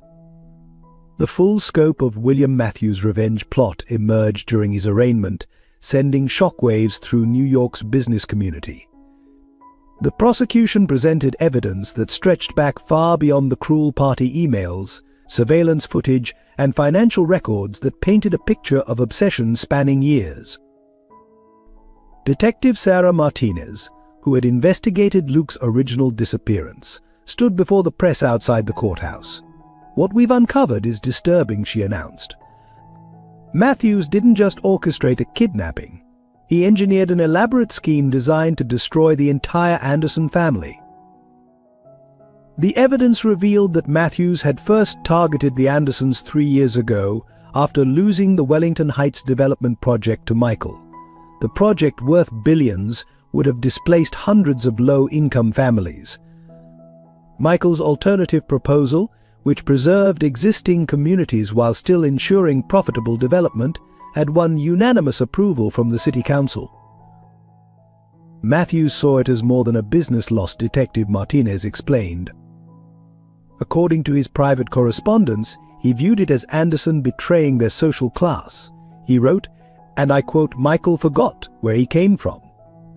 He chose those street rats over his own kind. Let's see how he likes it when his own son becomes one of them." The kidnapping plan had been meticulous. Matthews had hired someone to pull the school's fire alarm, ensuring chaos. Another accomplice, posing as a teacher, was supposed to lead Luke to a waiting car. But the boy had panicked and run, disappearing into the city before Matthews' men could grab him. What's truly chilling, the detective continued, is that Matthews never stopped watching. His surveillance team spotted Luke multiple times over the years, but instead of reporting it, he documented the boy's descent into street life. He was building up to something bigger. The party, it turned out, was meant to be just the beginning. Police found detailed plans in Matthew's Home Office strategies to systematically destroy the Andersons' reputation, business and family. The final phase would have revealed Luke's identity in the most damaging way possible, suggesting the Andersons had abandoned their son. Michael Anderson sat in the courtroom, listening as the prosecutor detailed how Matthews had tracked his son's movements, waiting for the perfect moment to strike. Sarah Anderson gripped her husband's hand, her face pale but composed as she heard how close they'd come to never finding Luke at all. The party wasn't just entertainment for Matthews, the prosecutor explained to the jury. It was a dress rehearsal. He wanted to break the boy's spirit completely before revealing his identity. The ultimate revenge, returning the Andersons' son as a broken shell of himself. What Matthews hadn't counted on was Luke's resilience, Dr. Thompson's recognition, or Michael's timely arrival. His carefully constructed plan had collapsed in a single evening, exposed by the very cruelty it was built upon. As the evidence mounted, Matthews sat slumped in his defendant's chair, his arrogance finally shattered. His own words condemned him, journal entries revealing his growing obsession, his bitter rants against Michael's betrayal of his class, his detailed observations of Luke's struggles on the street. One journal entry particularly stunned the courtroom. Watch the Anderson boy today. He's still maintaining that ridiculous dignity his father preached about. 3 years on the streets should have broken him. No matter. The party will finish what the streets couldn't. I'll show Michael what his precious ethics cost him. Luke, who had insisted on attending the hearing, listened with a calmness that surprised everyone. When asked how he felt about the revelations, his response reflected a maturity beyond his years. Mr. Matthews thought he could break me by making me live on the streets. Instead, he taught me the true meaning of strength. The people he looked down on, the homeless, the struggling. They showed me more humanity than his wealthy friends ever did. The judge, reviewing the evidence, noted that Matthews' obsession had ultimately cost him everything he valued: his reputation, his freedom, and his place in the society he had tried so desperately to protect. The man who had sought to destroy the Andersons had instead destroyed himself. As Matthews was led away in handcuffs, Michael hugged his son close. He never understood, Michael whispered. True wealth isn't in what you have, but in who you are. You proved that every day you survived, son. The morning after Luke's return, Sarah Anderson sat at her piano for the first time in 3 years. Her fingers hovered over the keys, trembling slightly as she listened to her son's steady breathing from the next room. The instrument had stood silent since Luke's disappearance, its polished surface gathering dust like the fragments of her broken heart. Dr. Thompson's case notes painted a devastating picture of those 3 years. The first entry read, "Patient appears catatonic.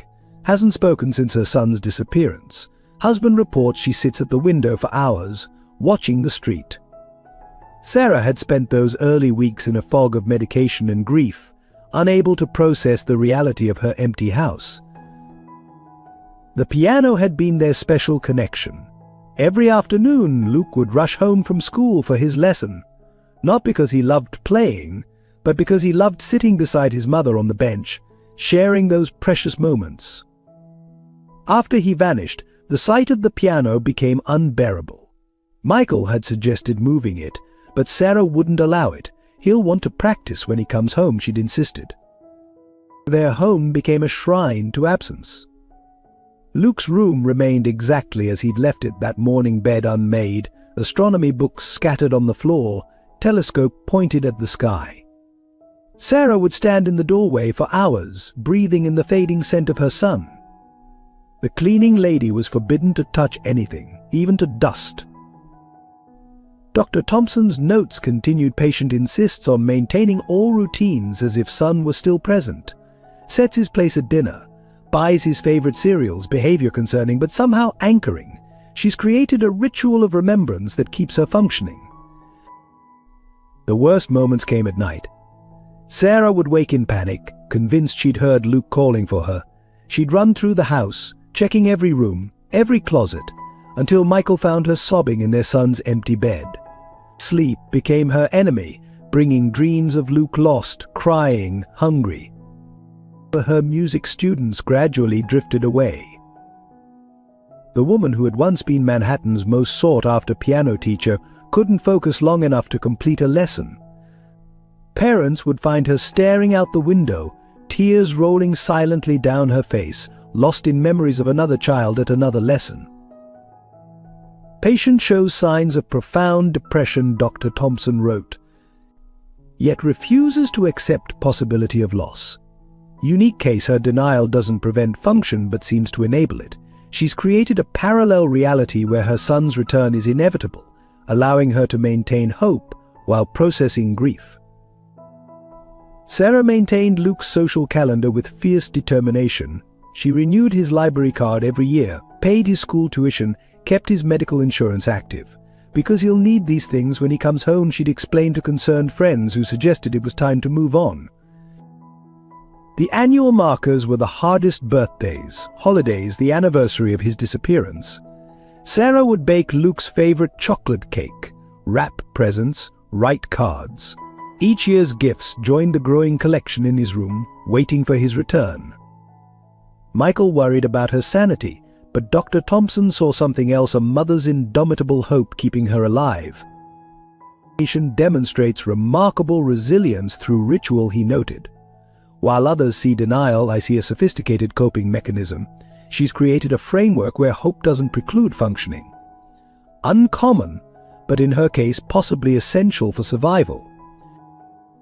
The turning point came 2 years in, when Sarah started volunteering at homeless shelters. She couldn't search the streets herself, the anxiety was too overwhelming, but she could help other lost children, hoping someone somewhere was doing the same for Luke. She would play piano at the shelters, watching every dark-haired boy who came through the doors, her heart stopping each time. Now, sitting at her piano the morning after Luke's return, Sarah finally allowed herself to feel the full weight of those 3 years. Her fingers found the keys, and Chopin's Nocturne, Luke's favorite piece, filled the house for the first time since his disappearance. Luke appeared in the doorway, drawn by the familiar melody. Sarah's hands faltered on the keys as she saw him, still hardly daring to believe he was real. "Mom," he said softly, "I missed your playing."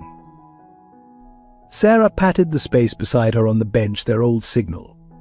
As Luke sat next to her, fitting perfectly in the spot that had stayed empty for 3 years, she realized that sometimes the most impossible hopes come true. Her fingers found the keys again, and mother and son began to play together, healing their hearts one note at a time. The scale of the Andersons' search for Luke became legendary among New York's law enforcement community. Detective Martinez's case files revealed a hunt unprecedented in its scope and intensity, fueled by a father's resources and a mother's unshakable faith. Within hours of Luke's disappearance, Michael had mobilized every contact in his vast network. Private investigators were hired, security footage from every camera in a 10-block radius was collected, and a reward that made headlines, $1 million, was offered. The initial search involved hundreds of volunteers, sweeping through Central Park and surrounding neighborhoods with flashlights and hope. The first 48 hours were chaos, Detective Martinez wrote in her report. Anderson had helicopters scanning the city with thermal imaging. Every homeless shelter, every hospital, every possible location was checked and rechecked. I've never seen resources deployed so quickly or extensively. Michael converted his office into a command center. Walls were covered with maps marking possible sightings, timelines, and theories. He hired former FBI agents, retired detectives, even psychics, anything that offered a glimmer of hope. His business empire began to suffer as he devoted more time to the search, but he didn't care. The missing person posters became part of New York's landscape. Michael had them printed on weather-resistant material, ensuring they survived rain and snow. Every time city workers took them down, new ones appeared. The posters evolved as age progression software showed how Luke might look as months turned into years. Sarah's contribution to the search was more personal. She recorded piano pieces, Luke's favorites, which played through speakers mounted on search vehicles. The haunting melodies drifting through city streets became known as Luke's lullaby. And New Yorkers learned to recognize them as a signal that the Andersons were again sweeping the area. The family's driver, James, spent his off hours driving slowly through the city's roughest neighborhoods, showing Luke's picture to anyone who would look. He kept a stack of emergency supplies in his trunk: blankets, food, clean clothes, hoping each day would be the day he found the boy. The hardest part, Michael later confessed, was the false hopes. Every tip, every possible sighting sent us rushing across the city. Each time it wasn't him, something in Sarah would break a little more. Yet they never stopped responding to calls, never stopped hoping the next lead would be real. The Anderson Foundation, originally focused on real estate development, shifted its mission to helping street children. Michael established a network of safe houses and support services, hoping that even if they couldn't find Luke, they might help other lost children find their way home. Their housekeeper, Mrs. Martinez, maintained Luke's room with devoted precision. Every week she would change the sheets, dust the telescope, and replace the water in the vase holding flowers on his desk. "Young Master Luke will want everything fresh when he returns," she would say, her faith matching Sarah's. The search expanded beyond New York. Private investigators followed leads across the country. Michael chartered planes to check promising tips in other cities. Each dead end was marked on the office maps with a red pin, creating a constellation of disappointment that spread across the country. Detective Martinez documented the toll on the family. Mr. Anderson has aged decades in 3 years. Mrs. Anderson maintains her hope, but at great personal cost, yet they continue searching with the same intensity as day one. Their dedication is both inspiring and heartbreaking. The annual ceremonies on the anniversary of Luke's disappearance grew larger each year. The community gathered in Central Park, holding candles, sharing memories, and reminding the city that Luke Anderson was still missing, still loved, still searched for. Sarah would play piano at these gatherings, her music carrying both sorrow and hope across the darkened park. Even when leads dried up, when police suggested scaling back, when well-meaning friends advised them to move on, the Andersons refused to give up. Their love for Luke became a force that transformed their lives, their business, and ultimately their community. Some might see it as obsession. Detective Martinez concluded in her final report before Matthew's arrest, "But I see it as the purest form of love. The Andersons didn't just search for their son, they rebuilt their entire world around the possibility of finding him. In doing so, they helped countless other children and families, creating a legacy of hope from their deepest pain." During Matthew's trial, a different story emerged through his psychiatric evaluation, one that provided context, though not justification, for his actions. Dr. Eleanor Hayes, the court-appointed psychiatrist, uncovered a history of trauma that had twisted into an obsession with social status and revenge. William Matthews hadn't been born into wealth. His childhood in the Bronx had been marked by poverty and shame. His father, a janitor at an elite private school, would bring young William to work, where the boy watched privileged children through windows he was paid to clean. That early exposure to the stark divide between social classes planted seeds of bitterness that would grow into consuming hatred. Patient exhibits deep-seated trauma related to class discrimination, Dr. Hayes noted. His fixation on social status stems from childhood experiences of humiliation and exclusion. The defining moment came when Matthews was 14. His academic excellence earned him a scholarship to the very school where his father worked, but the experience proved traumatic. The wealthy students tormented him relentlessly, hiding his uniforms, mocking his lunch tickets, leaving cruel notes in his father's cleaning cart. The breaking point came during his sophomore year, when classmates staged a fake party invitation similar to what he would later do to Luke. Young William had shown up in his best second-hand clothes, only to find himself the entertainment for his wealthy peers. The parallel between his childhood trauma and his treatment of Luke Anderson is striking, Dr. Hayes wrote.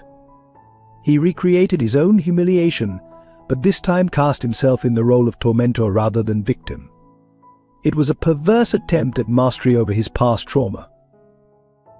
Matthews had clawed his way into wealth through ruthless determination, building his real estate empire by demolishing low-income neighborhoods, including his own childhood home. Each success hardened him. Each social acceptance came at the cost of his humanity. When Michael Anderson's ethical development plan threatened his project, it triggered all his buried rage. In Anderson, Matthews saw everyone who had ever made him feel inferior, Dr. Hayes explained to the court. The fact that Anderson came from wealth but chose to help the lower classes was, in Matthews' mind, the ultimate betrayal of social order. His revenge wasn't just about business, it was about punishing what he saw as class treachery. Yet the psychiatric evaluation revealed something else: Matthews' profound loneliness. Despite his wealth and social standing, he had no real friends, no family, no connections beyond business transactions. His mansion was as empty as his heart, filled with expensive things but devoid of love or warmth. The ultimate irony, Dr. Hayes concluded, is that in trying to break Luke Anderson's spirit, Matthews confronted the resilience he himself had lost. Luke survived the streets with his humanity intact, while Matthews, for all his wealth, had become the very thing he once despised: a cruel elite using power to hurt the vulnerable. This understanding of Matthews' past didn't diminish his crimes, but it added a layer of tragedy to the story. In his obsessive pursuit of revenge and social status, he had destroyed himself more thoroughly than any external punishment could achieve. As the dust settled from Matthews' arrest, Dr. James Thompson finally shared his own connection to the Anderson saga, a story that revealed how deeply intertwined fate and healing could become. During a quiet evening at the Anderson home, he explained why Luke's case had affected him so personally. 20 years ago, he began, his weathered hands cradling a cup of tea, I had a son about Luke's age. David was brilliant, sensitive, full of the same quiet dignity I recognized in Luke at the party. We lost him to leukemia after a 3-year battle. Sarah squeezed his hand as he continued. But it wasn't just the loss, it was how he faced it that changed me. Thompson had been a different kind of psychiatrist before David's illness, more clinical, less emotionally invested in his patients. Watching his son maintain hope and dignity through grueling treatments transformed his approach to healing. When Sarah Anderson first came to his office, broken by Luke's disappearance, he recognized the same unshakable maternal hope his wife had shown during David's illness. Most of my colleagues thought I was enabling Sarah's denial, he explained. They wanted me to help her accept reality and move on, but I had learned from David that hope, even against impossible odds, can be its own form of healing. Through their sessions, Thompson had collected every detail about Luke, his mannerisms, his way of carrying himself, his inherent kindness. When he spotted the boy at Matthew's party, it was these small details that caught his attention. The way Luke shared water with younger servers, his straight spine despite humiliation, his refusal to let cruelty corrupt his spirit, all echoed Sarah's descriptions. In that moment, Thompson said, his voice thick with emotion, I wasn't just seeing Luke. I was seeing David, the same quiet strength, the same enduring dignity. I couldn't save my son, but I could help save yours. The doctor revealed how he had maintained a careful balance that night, watching Luke long enough to be certain of his identity while discreetly contacting Michael. His years of experience helping trauma survivors had taught him the importance of timing, of choosing the right moment for intervention. When I called, Michael, Thompson continued, I knew exactly where he was at his weekly support group for parents of missing children, a group I'd been quietly observing for years. It wasn't just coincidence that he could arrive at the crucial moment.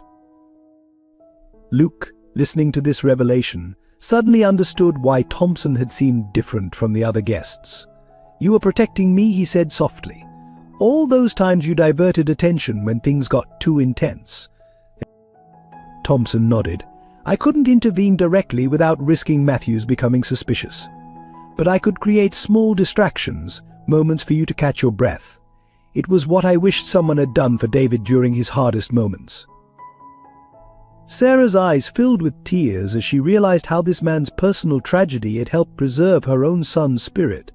"You saw him when we couldn't," she whispered. "You recognized our Luke when even he had forgotten who he was." "No," Thompson corrected gently. "Luke never forgot who he was. That's what I recognized, the core of strength and dignity that couldn't be broken, just like David's. Some souls shine brightest in the darkest moments." The connection between the families deepened after this revelation. Thompson's weekly sessions with Sarah transformed into family dinners where healing and hope were shared like bread. David's memory lived on in the gentle way Thompson guided Luke through processing his street experiences, while Luke's survival helped Thompson find purpose in his own loss. The most startling revelation came 6 months after Luke's return, during a routine DNA test ordered by the court for Matthew's trial.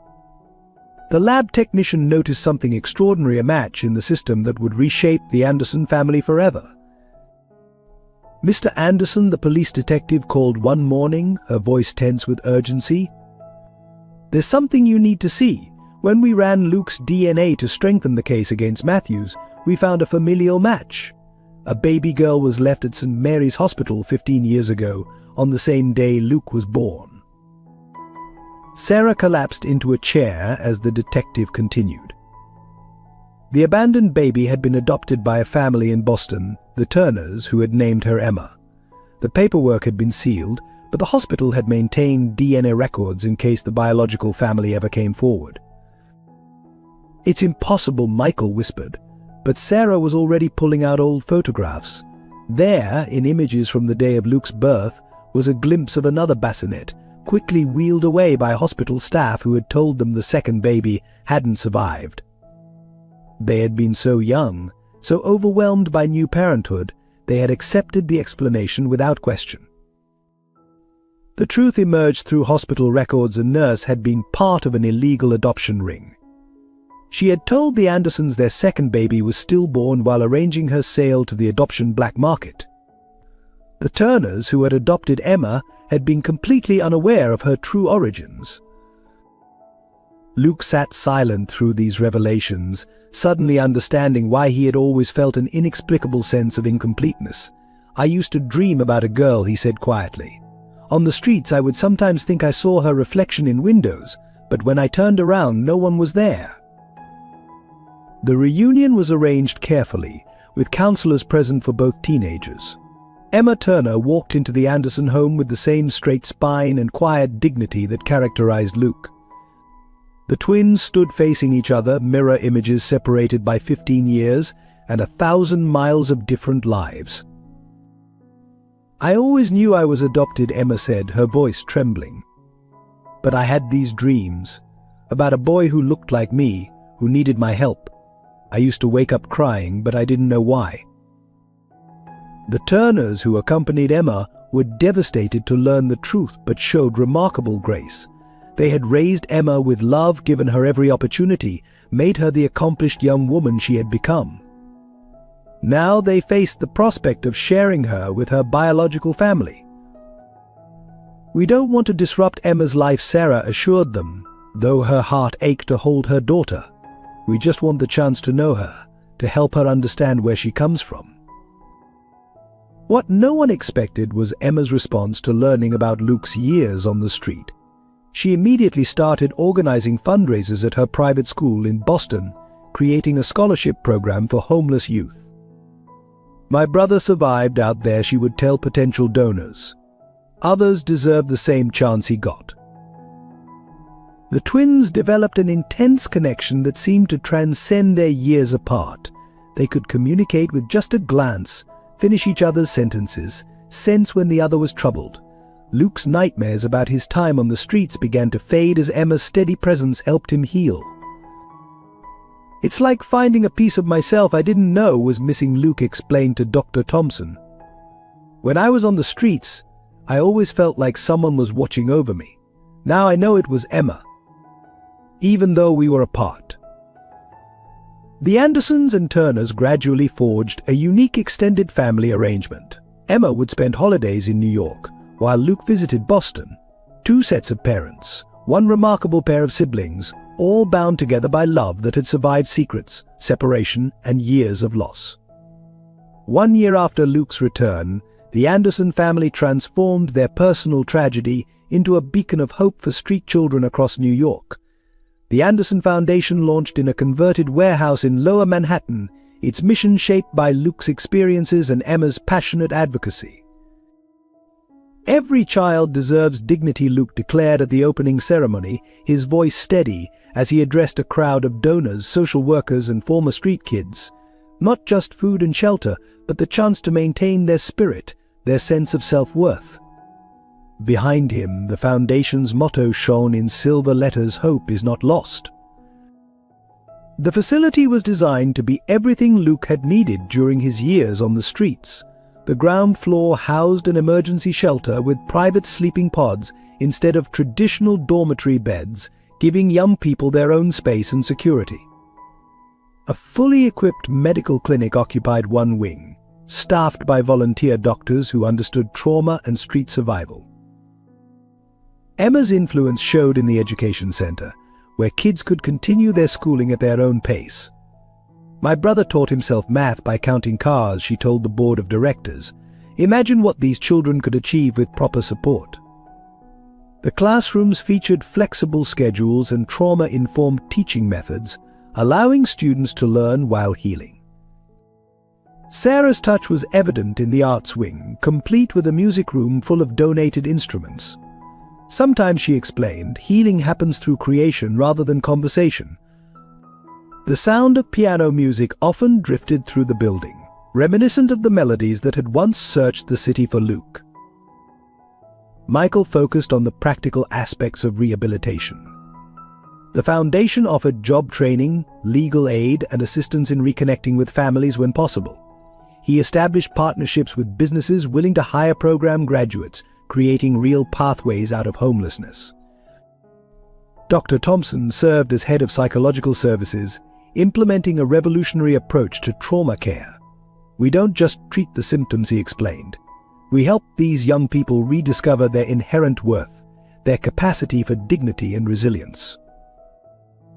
The Foundation's most unique feature was its Youth Advisory Board, comprised entirely of former street children, with Luke serving as chairman. Every decision, from facility rules to program development, had to be approved by those who understood street life firsthand.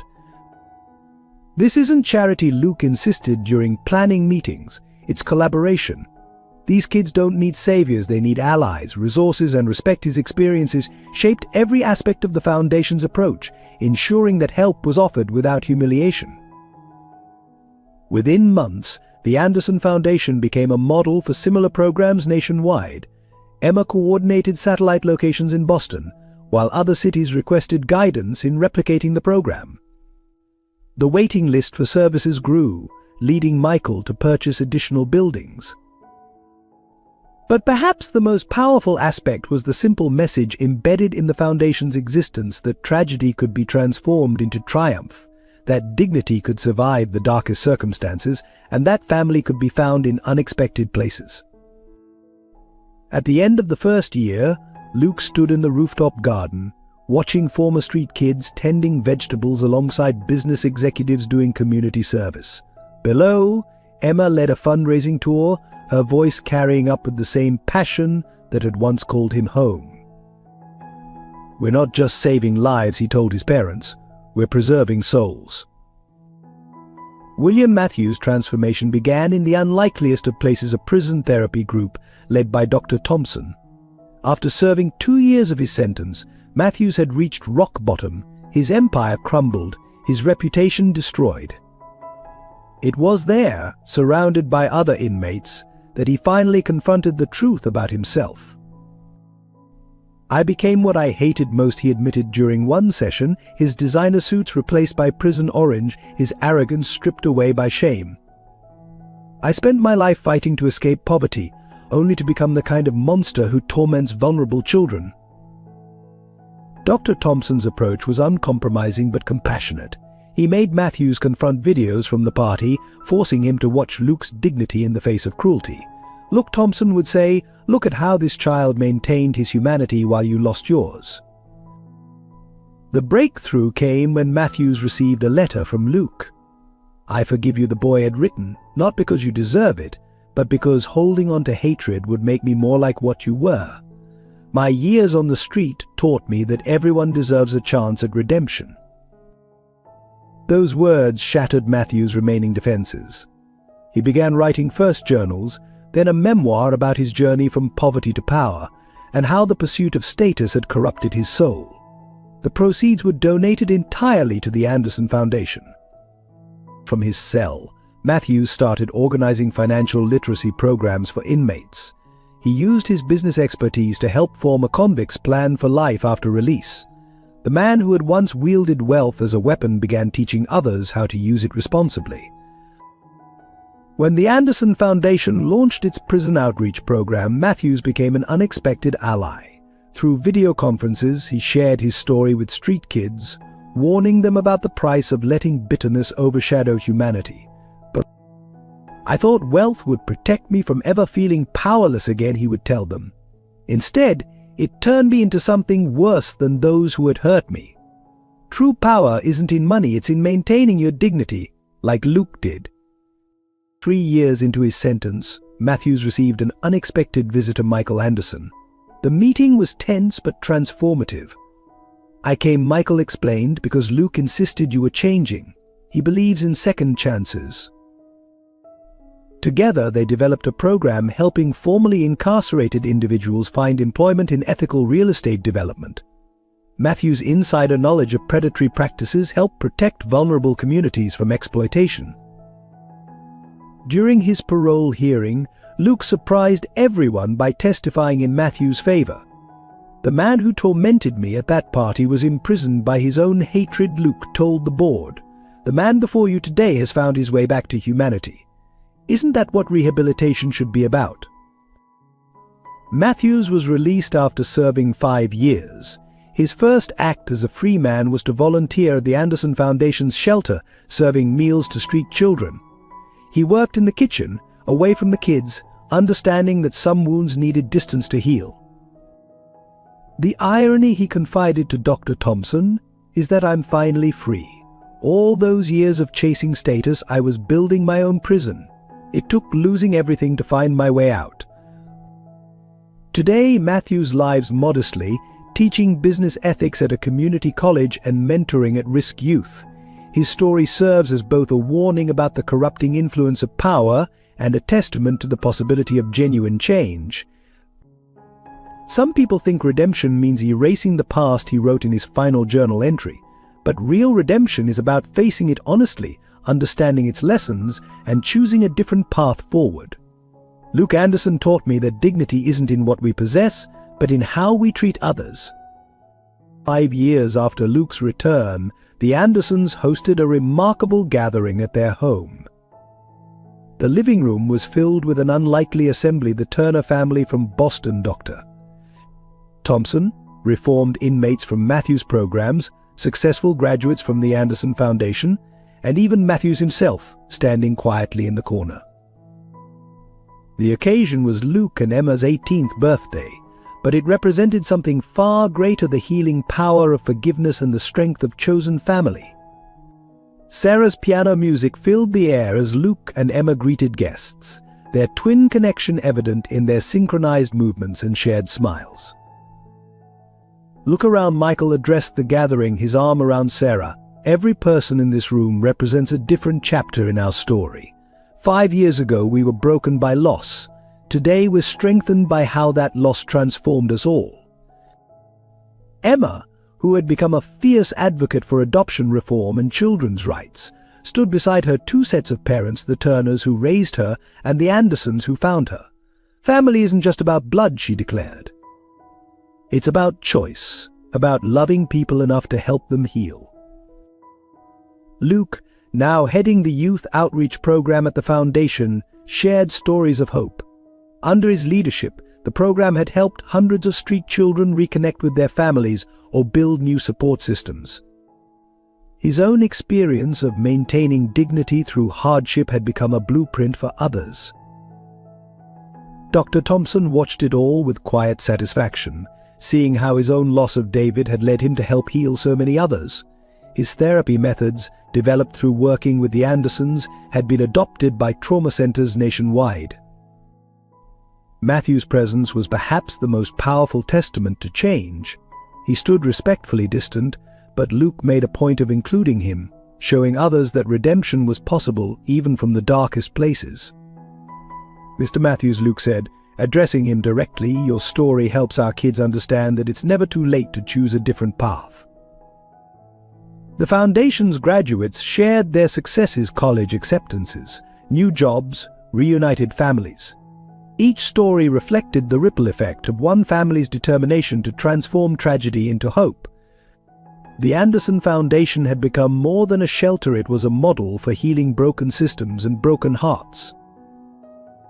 Sarah played a special piece she had composed, titled "Coming Home." The melody wove together themes of loss, search and reunion, bringing tears to many eyes. Luke and Emma sat beside her on the piano bench, just as Luke had done as a child, the family's circle finally complete.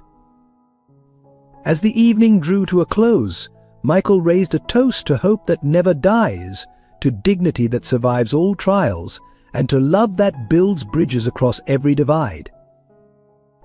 The gathering represented everything the Andersons had learned through their journey: that healing happens in community, that forgiveness liberates both sides, and that every ending can become a new beginning. Luke looked around at this extraordinary family. They had built birth parents and adoptive parents, reformed adversaries and steadfast allies, all united by a shared belief in second chances and the power of unconditional love. 5 years ago, he reflected, I was alone on the streets, thinking I had lost everything. Today I understand that sometimes we have to lose our way to find a better path, not just for ourselves, but for others who will follow. As guests departed, the future stretched before them, bright with possibility. The Anderson Foundation continued to grow, Emma's advocacy work was changing laws, and Luke's story inspired hope in countless others facing their own dark nights. The piano music drifted into the night, a reminder that even the deepest wounds could become wellsprings of healing, that dignity could survive any trial, and that love, in all its forms, was the most powerful force for transformation. Dear viewers, your thoughts and emotions are the heart of our storytelling journey. If this tale of dignity, redemption, and unconditional love touched your heart, please take a moment to share your reflections in the comments below. Support our team's dedication to bringing you meaningful stories by subscribing to our channel and spreading hope by sharing this video with friends and family. Your likes and engagement inspire us to continue crafting narratives that remind us of humanity's capacity for transformation and healing. Together, let's build a community where powerful stories connect hearts and change lives.